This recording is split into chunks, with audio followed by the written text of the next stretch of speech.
करने वाले हैं हम यहाँ की चिकन बिरयानी, जो कि बहुत ही ज़्यादा फेमस है। तो फटाफट 50 रुपये की चिकन बिरयानी लगाओ भैया। ये देखिए बढ़िया तरीके से एकदम निकाली जा रही है एक गर्मा गर्म चिकन बिरयानी।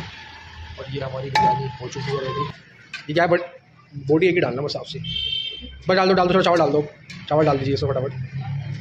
ये बिरयानी हो चुकी है हमारी एकदम बढ़िया तरीके से। चिकन बिरयानी, ये आ गई प्याज, और ये आ चुका है चाट मसाला। क्या बात है। और ये कौन सी चटनी है? टमाटर की।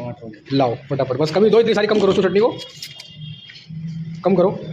पैसे नहीं है लेकिन मेरे पास चलेगा, कोई दिक्कत तो नहीं। आज फ्री में खिला रहे हैं भैया हमारे। 50 रुपये की है वैसे, आज देखते हैं पैसे लेते या नहीं लेते।